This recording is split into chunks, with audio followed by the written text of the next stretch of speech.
Jadi itu adalah apa yang terjadi fenomena hari ini. Namun kita sebagai umat Islam, kita harus selalu membangun optimisme. Di antaranya, optimisme itu adalah dengan memperbanyak amal jariah, lebih khusus lagi adalah dunia pendidikan.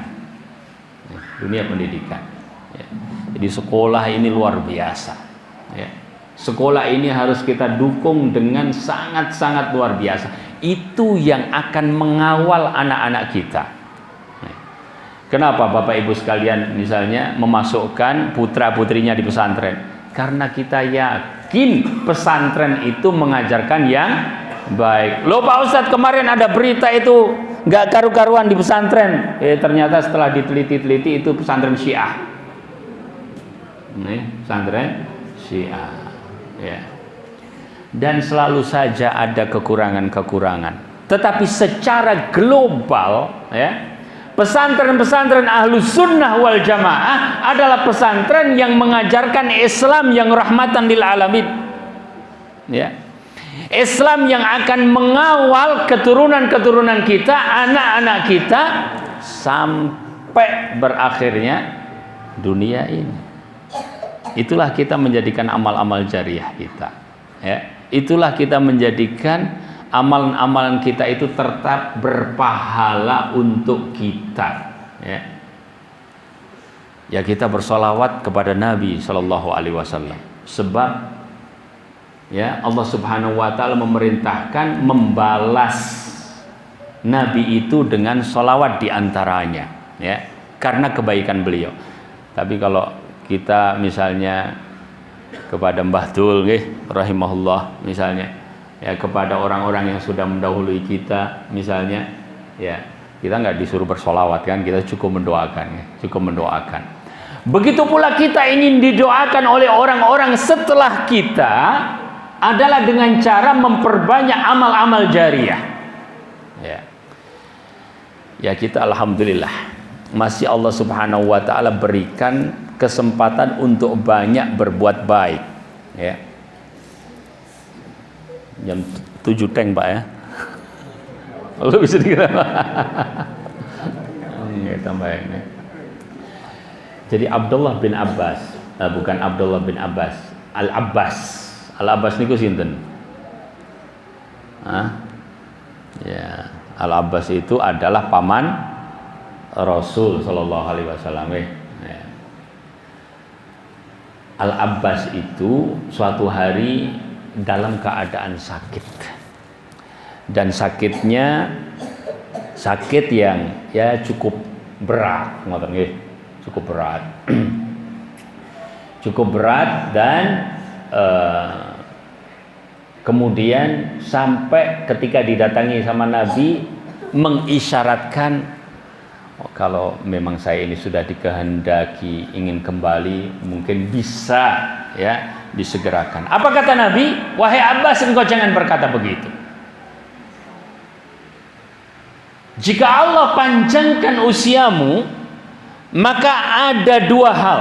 Yang pertama, engkau bisa memperbanyak kedekatanmu kepada Allah dengan istighfar. Yang kedua, bisa jadi engkau akan memperbanyak kebaikanmu. Bukankah Nabi SAW tatkala ditanya oleh seorang sahabat, ya Rasulullah, man ahsanun nas, wahai Rasul Allah, siapakah orang yang paling baik? Kata Rasul SAW, ya, man tala umuruhu wa kathura hasanuhu, yaitu orang yang panjang usianya dan banyak kebaikannya. Ini orang yang paling baik. Ya. Mau begitu nggak Bu? Makanya Imam Ahmad itu ketika ditanya, boleh nggak mendoakan agar orang itu panjang usianya, ulang tahun. Ya. Imam Ahmad mengatakan, ya, kalau engkau mau berdoa, hendaklah doanya itu Allahumma atil umurahu fi ta'atillah. Ya. Jangan cuma dipanjangkan usianya, ya. Kenapa ustadz-ustadz ini didoakan supaya terus bisa ngajar, ya? Meskipun masya Allah, ya, Pak Cip tadi saya ini sudah 60, ya. Tapi tetap didoakan sama santriwati, santriwan di sini supaya tetap bisa banyak memberikan manfaat. Karena bermanfaat, ya. Banyak waktu. Bagus, asal semuanya untuk manfaat. Kan gitu. Ya. Makanya didoakan sama santriwan dan santriwati. Ya. Rasul SAW mengatakan demikian. Yang paling baik itu adalah yang panjang usianya, yang banyak kebaikannya. Imam Ahmad mengatakan, atil umurahu fi ta'atillah. Panjangkanlah usianya dalam ketaatan kepada Allah. Ya. Jadi ini ada ide bikin pesantren buat bapak-bapak. Ya. Karena ingin, ya, menghabiskan, ya, usianya itu dalam kebaikan-kebaikan. Tapi khawatirnya nanti malah nggak produktif. Kalau kita, ya alhamdulillah, kayak orang-orang Tembara, Silo Pampang ini, ya memang aktivitas sehari-hari di mana-mana sudah seperti itu, ya. Kita hanya butuh selalu tajdidu an-niyah, yaitu memperbaiki niat, ya. Kan gitu. Tadi Pak Asam itu menyinggung tentang niat, Pak Asam, ya, di awal itu kan gitu. Kita itu selalu harus tajdidun niyah, itu yang paling penting, ya. Bahwa kita datang untuk mengaji, kita perbaiki niat. Bahwa kita datang untuk berinfak, kita perbaiki niat. Bahwa kita datang untuk memberikan motivasi, kita harus perbaiki niat. Allah itu kan maha murah, ya. Innallaha la yanzuru ila suwarikum wala ajsamikum walakin yanzuru ila qulubikum wa a'malikum. Allah itu enggak ngelihat, ya, enggak ngelihat rupa. Allah itu enggak ngelihat fisik. Ya, Allah yang bikin. Kan sudah Allah yang bikin, ya. Tapi yang Allah lihat itu adalah hati, karena hati itu diberikan wewenang, ya, untuk berubah-ubah, kan gitu, ya. Walakin yang duru ila qulubi. Allah melihat kepada hati-hati kalian. Wa a'malikum, dan amalan-amalan kalian. Jadi kita butuh kepada tajdidun niyah, ya. Apa yang kita mampu hari ini, yang penting niatnya benar-benar karena Allah. Apa yang mampu kita hari ini, yang penting niatnya adalah untuk membela agama Allah. Apa yang kita mampu hari ini, yang penting niatnya adalah sebagai amalan yang insya Allah bernilai jariah, ya. Dalam hadis Nabi SAW mengatakan bahwasanya di antara yang akan diwarisi seseorang itu, pahalanya adalah ilmun, ya, allamahu, ilmu yang dipelajari.